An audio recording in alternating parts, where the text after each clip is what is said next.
I don't even think I have enough storage space for this, but just in case I do, there's something that I've been thinking about a lot lately due to different things that have happened throughout the years.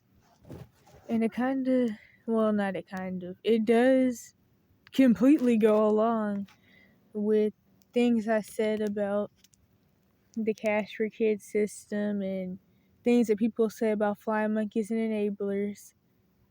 But specifically, the ones in the Cash for Kids system who don't want to acknowledge the stuff that actually goes on in the Cash for Kids system.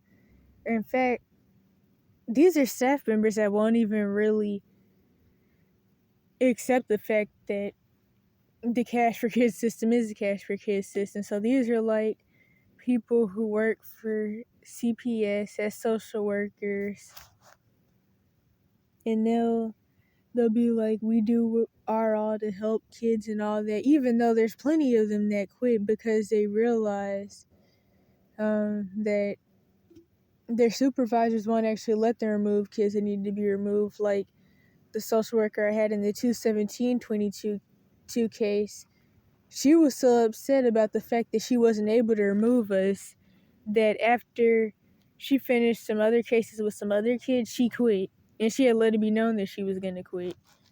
And then I've met somebody, actually somewhat recently, who knew somebody that worked from the CPS department.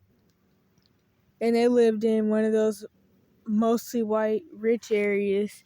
They quit because they got tired of seeing the whole Tainment thing, which I talk about CPS Tainment in the video about the truth about the homeless population, where I was saying something about how Nick Johnson claimed that we're all on drugs. Because people love to say mess like that, like people in houses aren't on drugs. But basically, Tainment is when a kid of any ethnicity and that isn't Caucasian is put in the home of a Caucasian family, whether they're rich or not. And basically, they go through this white supremacist tainment where, for one, they're abused and they're called all types of racial slurs, and they're forced to dress a certain way, act a certain way. They're not allowed to talk to or date people of their same race or ethnicity a lot of the time. I met an Asian dude who went through this, and he just ended up having to run away. And I'm not really sure how old that dude is, to be honest, but I would say he's like somewhere from 40 to 50, and he's been homeless ever since, and he ran away as like a kid or teen or whatever because he was in one of these tainment situations. But anyway, so this lady had quit because of this. But okay, dang, where was I? Okay, hold up. Okay, so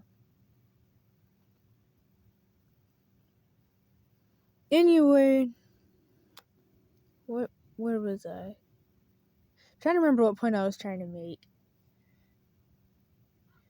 Okay, so I'm just gonna keep going.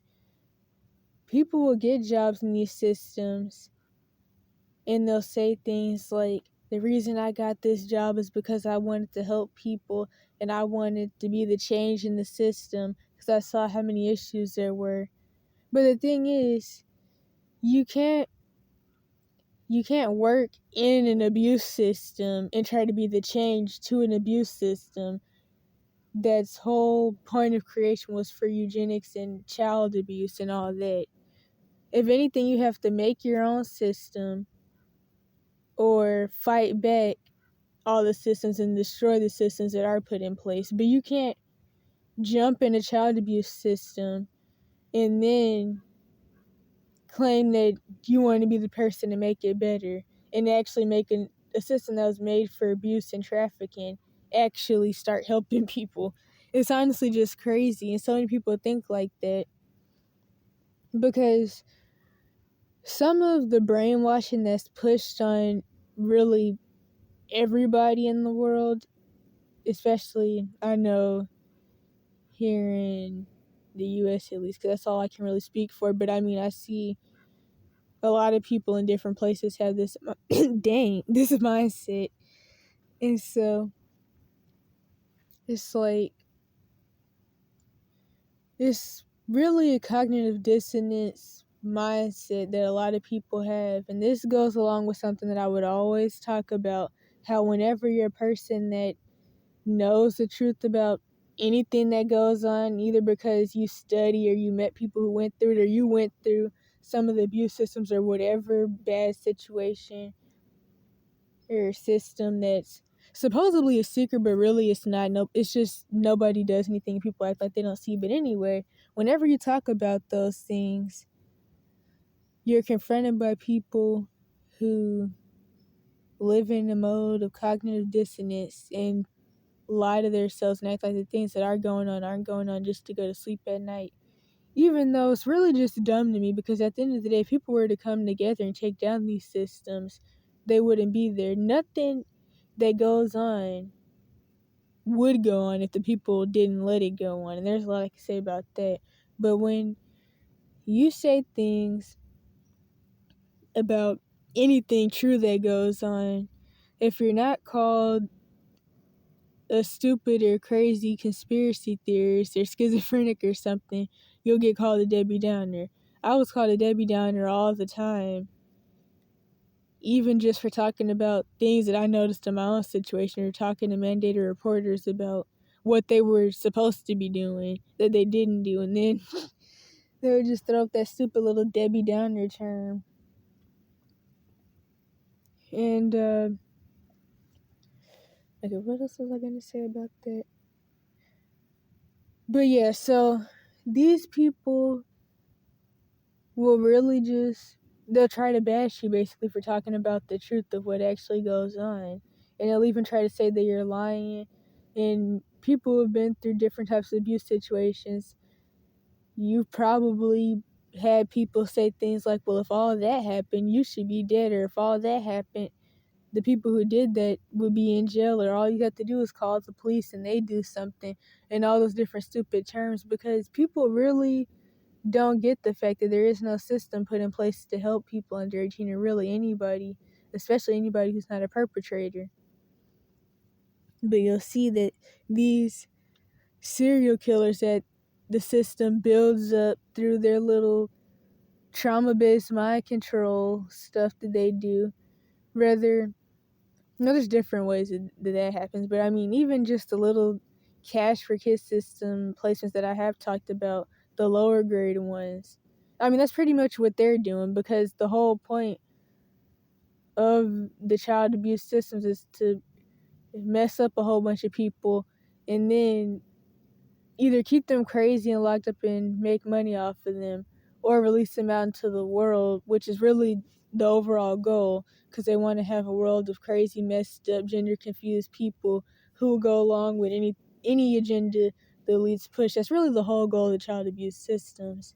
Because like I said before, the money means something now, but not really, because the people who own all these systems print money. So it's really not about money. If anything, money means something to us, but it doesn't really matter to them, because they print it, and at the end of the day, they're trying to like get rid of physical money anyway. But that's kind of another story. So with these little serial killers that they create, they use them as a marketing scheme, and then they make all these movies about them, and they romanticize serial killers and murder and all of that, and just messed up people in general, like with the protected groups that they make. But that's another story.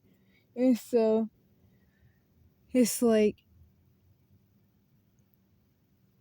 these systems, I forgot what I was saying. Dang.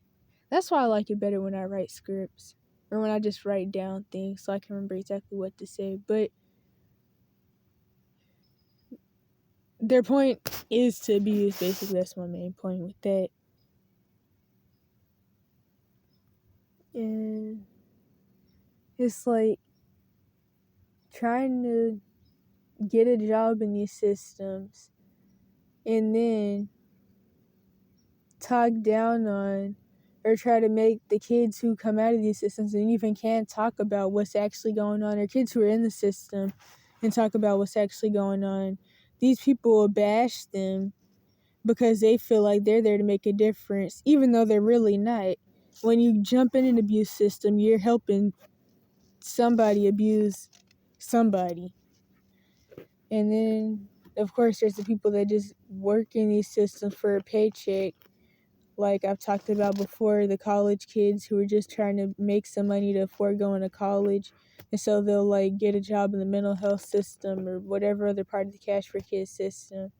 And they don't really think about what's going on or the abuse. And then they end up leaving the job with PTSD themselves. But they don't do anything, and they don't really piece it together like they should.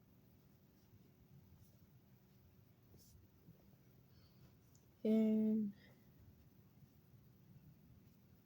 I don't really think I have anything else to say about that, because I already keep forgetting what I'm talking about like usual.